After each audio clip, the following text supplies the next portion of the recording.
हरे कृष्णा। जगत गुरु शिल प्रभुपाद महाराज की जय। परम पूज्य लोकनाथ स्वामी महाराज की जय। निताय गौर प्रेमानंदे हरि हरि बोल। नमो विष्णुपादाय कृष्ण प्रेष्ठाय भूतले श्रीमते भक्ति वेदांत स्वामी निति नामिने। नमस्ते सारस्वती देवे गौरवाणी प्रचारिणे निर्विशेष शून्यवादी पाश्चात्य देश तारिणे। जय श्री कृष्ण चैतन्य प्रभु नित्यानंद श्री अद्वैत गदाधर शिवासादि गौर भक्तवृंद। हरे कृष्ण कृष्ण कृष्ण हरे हरे, हरे राम राम राम हरे हरे। हरे कृष्ण कृष्ण कृष्ण हरे हरे, हरे राम राम राम हरे हरे। हरे कृष्ण कृष्ण कृष्ण हरे हरे, हरे राम राम राम हरे हरे। जगत गुरु श्रील प्रभुपाद महाराज की जय। ओम नमो भगवते वासुदेवाय, ओम नमो भगवते वासुदेवाय, ओम नमो भगवते वासुदेवाय। आज हम लोग पूर्ण पुरुषोत्तम भगवान श्री कृष्ण द विष्णु भगवान ने प्रहलाद महाराज के रक्षण करने के लिए हिरण्यकशिपु का वध करने के लिए नरसिंह अवतार कैसा लिया उसके ऊपर चर्चा करेंगे। देखिए, प्रहलाद महाराज एक शुद्ध भक्त थे और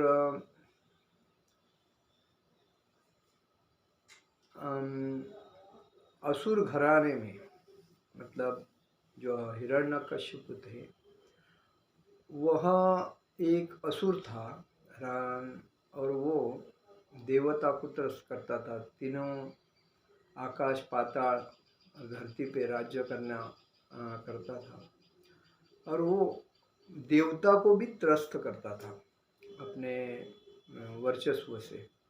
देवता उसको कांपते थे, तो उसको क्या करना था कि उसको अमरत्व होना था, उसको मरण नहीं चाहिए था। इसलिए उसने 10,000 साल तपस्या की और वो भी एक पैर के ऊपर खड़ा कर। तभी उसके बॉडी में पूरी वाल्वी लगी थी, पूरी मतलब पूरा पहाड़ हो गया था उसकी बॉडी वो 10,000 साल में। तो लास्ट में ब्रह्मा जी प्रसन्न हो गए और प्रसन्न होने के बाद ब्रह्मा जी ने उनसे कहा कि आपने जो तपस्या की है उसके पीछे कारण क्या है, क्या उसका वजह क्या है, आपको क्या चाहिए वरदान। तो अभी क्या है, ब्रह्मा विष्णु महेश में विष्णु भगवान सर्वश्रेष्ठ है। ब्रह्मा जी उनके पुत्र है, शिव जी उनके पुत्र है। तो ब्रह्मा जी की उन्होंने तपस्या करने के बाद ब्रह्मा जी से उसने वरदान मांगा। ब्रह्मा जी से वरदान मांगने के बाद क्या मांगा कि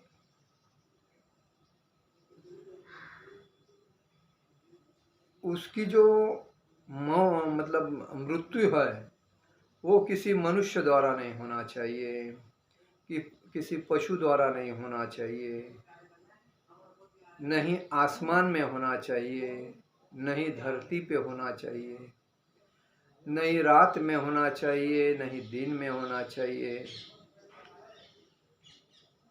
तो ये उन्होंने वरदान मांगे।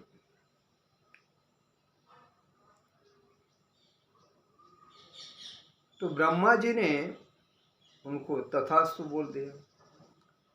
तथास्तु बोलने के बाद वो जैसा पहला था वैसा हो गया। होने के बाद में उसको अहंकार हो गया। देखो कभी कभी क्या होता है, आजकल इस भौतिक युग में जिसके पास पैसा ज़्यादा है उसको अहंकार है, जिसके पास प्रॉपर्टी है उसको अहंकार है, और बहुत से लोगों को अलग अलग टाइप का अहंकार होता है। तो इसको ऐसा लगने लगा कि अभी मुझे इस तीन लोगों में कोई नहीं मारेगा, मैं अमर हो जाऊंगा। और वही हिसाब ने उसने देवताओं को तकलीफ देना चालू किया। जो असुर थे उनको वर्चस्व देता था, और जो देवता तो उनको तकलीफ देता था। इसी में आकर सभी त्रस्त थे। और उसी टाइम उनकी पत्नी जो थी उनको वो प्रेगनेंसी, उनके गर्भ में संतान थी। तो उस बेसिस पे उन्होंने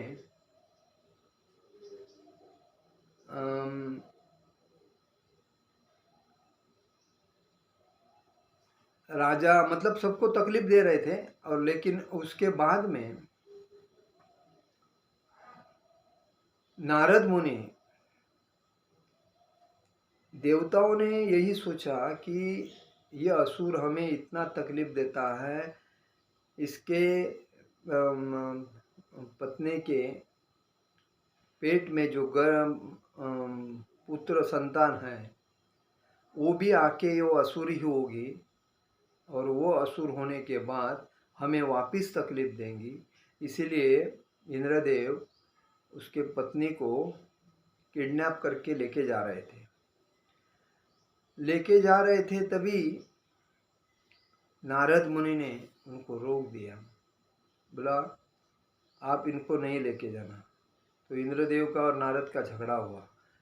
ये हिरण्यकश्यप ने हमें इतना तकलीफ दिया है, और वो आगे जाके उसका बच्चा भी उसके जैसा होगा तो हमको और तकलीफ होगी, तो हम उसको समाप्त करते हैं।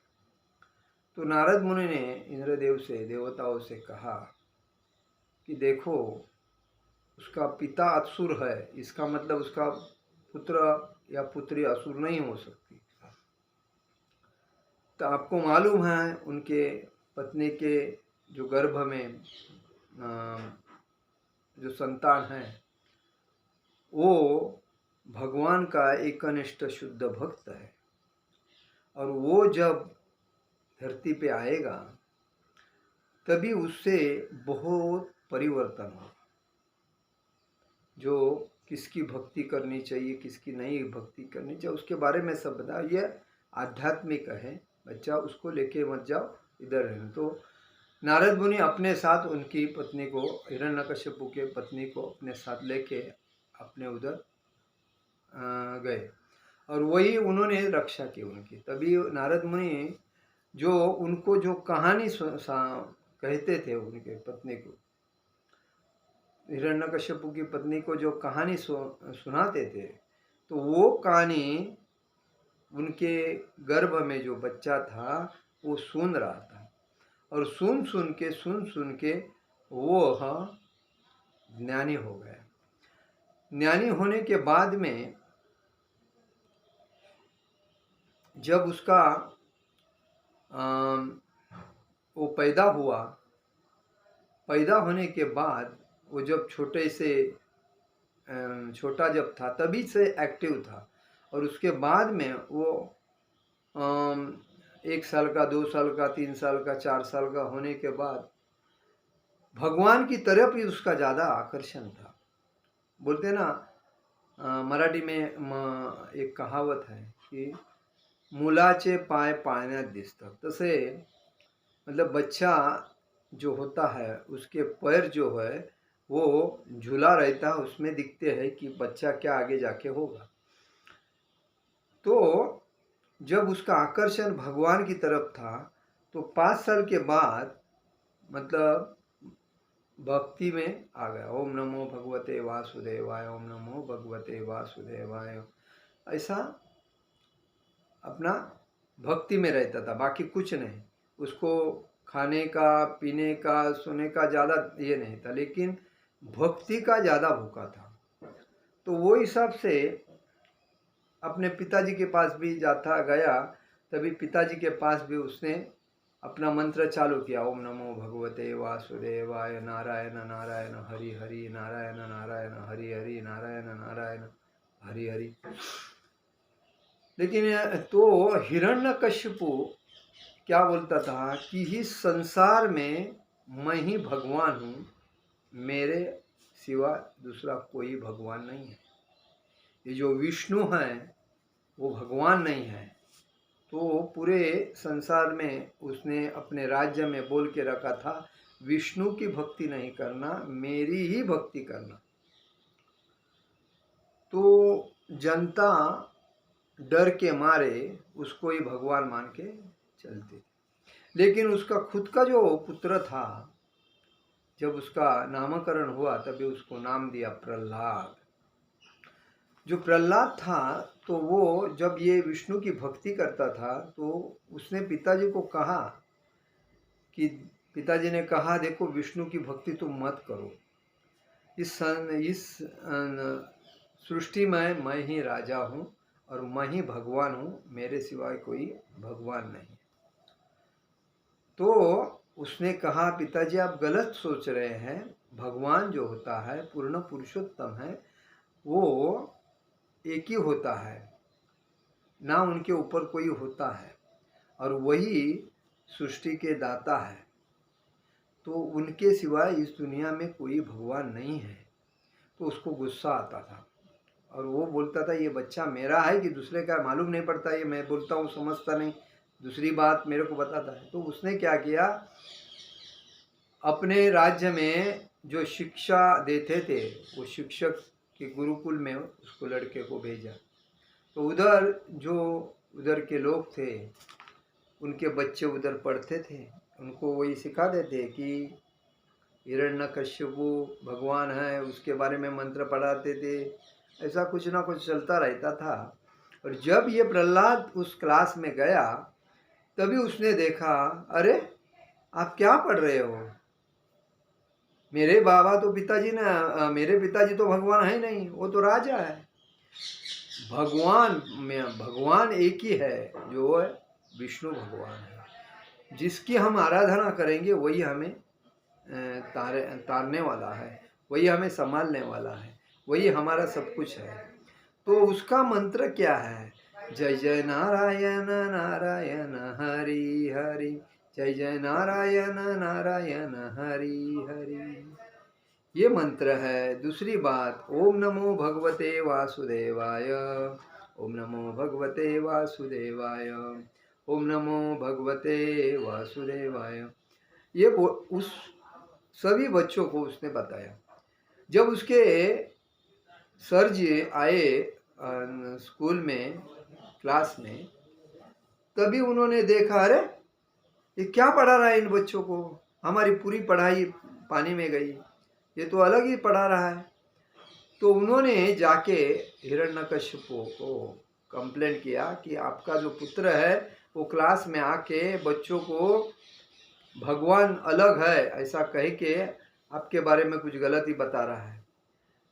तो हिरण्यकशिपु ने अपने पुत्र को बुलाया और वापस समझाया कि देखो, आप ऐसा नहीं बोलो, क्योंकि इस संसार में मैं ही हूँ, बाकी सब मेरे को डरते हैं, मेरा वर्चस्व चलता है, देवता भी मेरे से डरते हैं, तो विष्णु मेरे सामने कुछ नहीं है, मैं ही हूँ।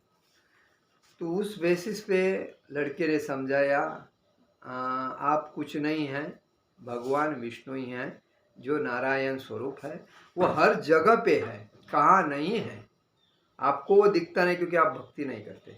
जो भक्त होता है उसको हर चीज में वो भगवान दिखते हैं। तो ऐसा बोलने के बाद हिरण्यकशिपु लाल हो गया, क्रोधित हो गया।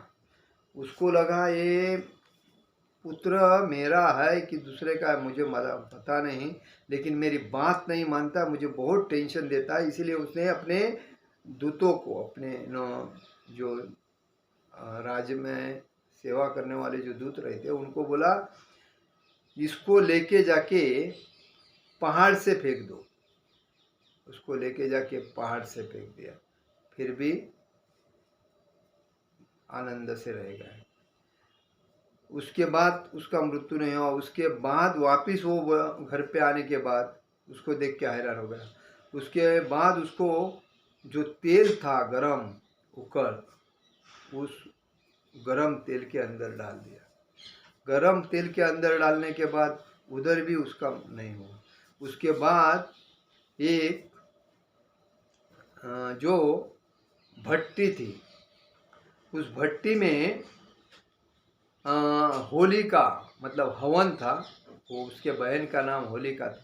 उसको वरदान था कि आग से उसको कभी मृत्यु नहीं होगा। इसलिए उसने होलिका को बोला, हिरण्यकश्यप की बहन होलिका, उसको बोला इसको लेके उस अग्नि में जाके बैठ, क्योंकि तुझे तो अग्नि नहीं लेगा, अग्नि से कुछ होगा नहीं, लेकिन ये तो मर जाए। लेकिन उधर जाके उसकी बहन मर गई, लेकिन ये मरा नहीं। कौन? भक्त प्रहलाद।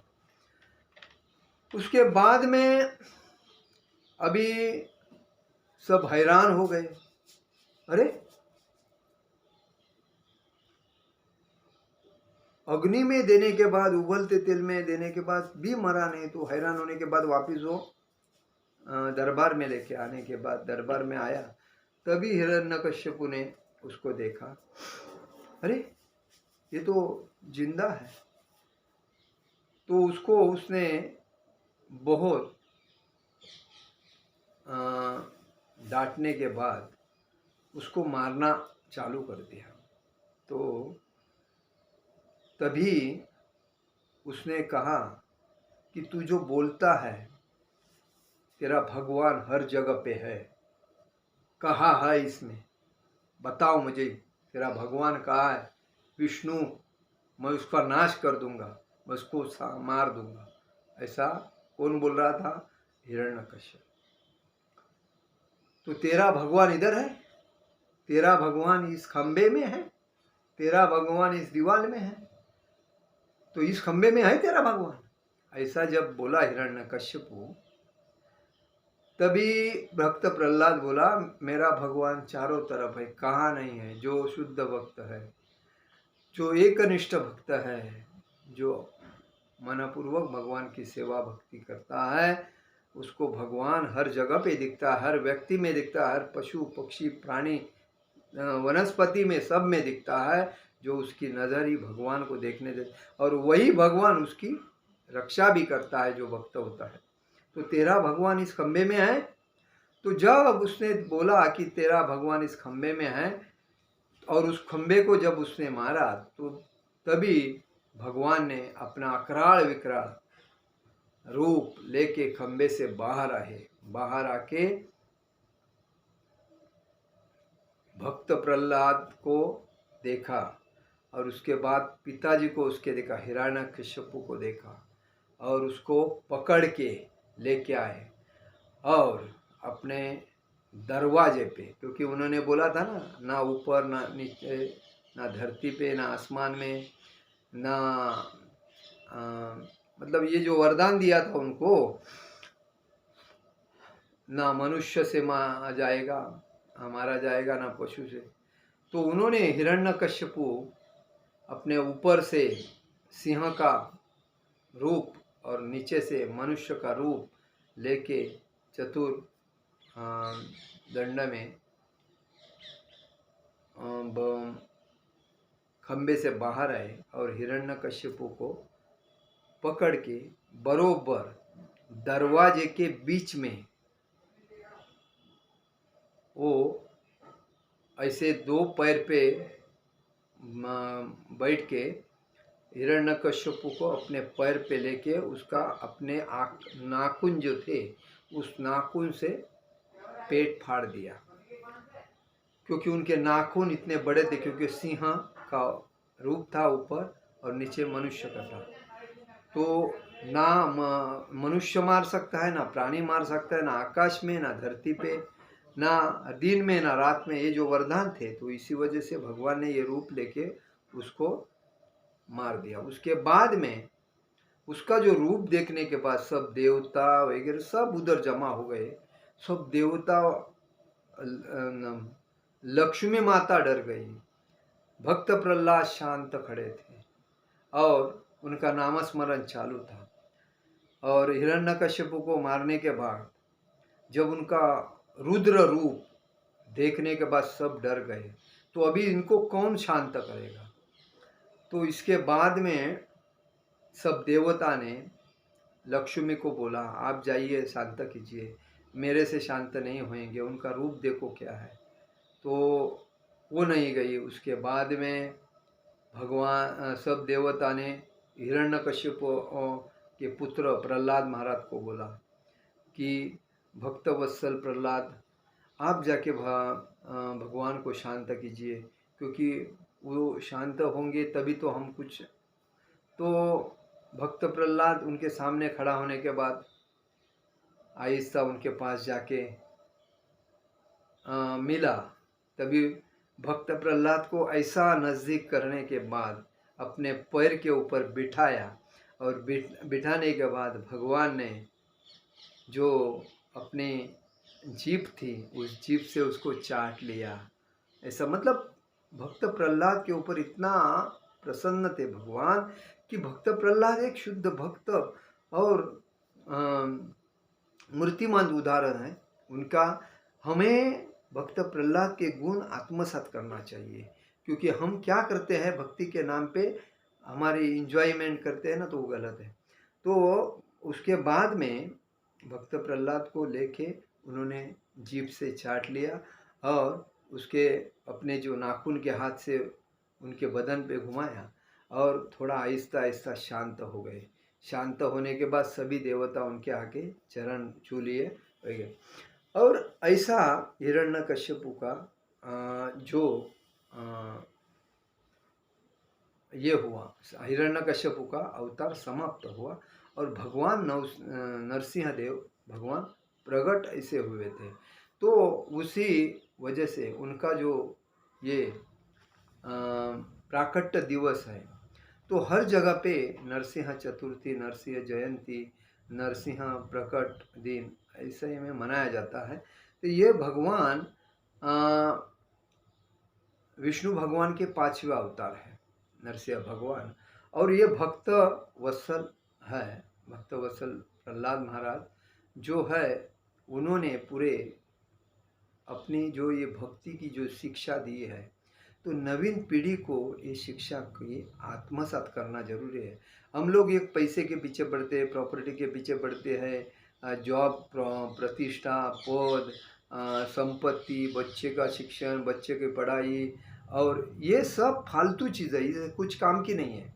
देखिए आज जितने भी लोग इस संसार में अच्छे से अच्छे पगार लेते थे, प्रॉपर्टी, बिजनेस, उद्योगपति होके चले गए, आज उन्होंने जो भी किया है तो सब बिजनेस वगैरह, पैसा, प्रॉपर्टी वगैरह सब करके गए, लेकिन भक्ति किया क्या? नहीं। तो इसका मतलब वो पुनर्जन्म में आए हैं। क्यों? क्योंकि उनकी आशा पीछे थी, क्योंकि वो उनके जब जिसका पैसा पीछे रहता है, प्रॉपर्टी पीछे रहता है, तो उसका मरने के बाद भी वो कोई ना कोई योनि में आके वो प्रॉपर्टी संभालता है। लेकिन जो भगवान का जो भक्त है, जो शुद्ध भक्त, एकनिष्ठ भक्त है, जो भगवान की एकनिष्ठता से विश्वास, पूर्ण विश्वास रख के जो भक्ति करता है, उसका वापिस आना जरूरी नहीं है, क्योंकि वो वैकुंठ में भागवत धाम में ही जाता है। क्यों? क्योंकि वो शुद्ध आत्मा से भगवान के ऊपर पूर्ण भरोसा रख के भक्ति करता है। जैसा प्रहलाद महाराज, जैसा ध्रुव महाराज, ये जो इनके उदाहरण क्यों थे ना, इन्होंने शुद्ध एकनिष्ठता से भक्ति की और इसी वजह से वो वापिस नहीं थे। इसीलिए भक्ति करनी है तो शुद्ध भक्ति, एकनिष्ठ विश्वास, जो विश्वास ये जो चीज़ है ना, एक ही भार और एक ही के ऊपर रखना चाहिए, और वो भी भगवान के ऊपर, भगवान श्री कृष्ण के ऊपर। और उनकी जो भक्ति करता है उसको कोई वापिस आने की जरूरत नहीं। तो कहने का मतलब है हिरण्यकश्यप का ऐसा ना ये होगा, मतलब अ, मृत्यु हुआ। और अ, मतलब वो ये हिरण्यकश्यपु का वो वध कर दिया भगवान नरसिंह भगवान ने। और भगवान नरसिंह ऐसे प्रकट होके अपने भक्त की रक्षा करते हैं। इसीलिए हर जगह पे भगवान नरसिंह की आरती डेली हमें घर में करना चाहिए और अपने घर में वातावरण भक्त प्रहलाद के जैसा बनाना चाहिए। आज लोग अपने बच्चों को 2-2 लाख, 5-5 लाख, 10-10 लाख, 20-20 लाख रुपए डोनेशन देके अच्छे अच्छे स्कूल कॉलेज में एडमिशन लेते हैं, क्योंकि अच्छा सीखेगा। अरे अच्छा सीखेगा तो अच्छा चोर बनेगा, लेकिन अच्छा भक्ति करेगा तो अच्छा इंसान होगा और अच्छा समाज बनाएगा, ये समझो। और उसके पीछे लोग करते इसलिए हमें करने की कोई ज़रूरत नहीं। लोग कुछ भी करें, लेकिन हमें अपना अगर बच्चा है तो उसको आध्यात्मिक संस्कार, संस्कृति, आध्यात्मिकता का ज्ञान देना चाहिए। और वो ज्ञान से जो बढ़ेगा उससे आगे दुनिया में कुछ भी नहीं है। तो हमें भगवान ने जो ये जन्म दिया है मनुष्य जीवन, ये खाली भक्तिमय जीवन आनंद से जीने के लिए दिया है। ना कि प्रॉपर्टी के पीछे पड़ो, ना कि प्रतिष्ठा के पीछे पड़ो, ना कि पैसे के पीछे पड़े, ना कोई सुंदर स्त्री के, किसी के पीछे पड़ने के लिए नहीं दिया है। पढ़ने के लिए एक ही पीछे, भगवान के मंदिर में जाओ, भक्ति करो, आनंद से रहो, जो मिलता है उसमें समाधान रहो, बस। या घर को मंदिर बनाओ और घर को मंदिर बना के घर में पूजा पाठ करते रहो, भगवान का नामस्मरण करो और जीवन आनंद करो। इसके लिए दिया। तो मेरे तरफ से मेरे तमाम माता बंधु भगिनी चिंतकों नरसिंह भगवान के प्रकट महामहोत्सव की हार्दिक हार्दिक मनपूर्वक शुभेच्छा। हरे कृष्ण कृष्ण कृष्ण हरे हरे, हरे राम राम राम हरे हरे। जगत गुरु शिल प्रभुपाद महाराज की जय। परम पूज्य लोकनाथ स्वामी महाराज की जय। नेताई गौर प्रेमानंदे हरि हरि बोल। नरसिंह प्रकट महाउत्सव की जय।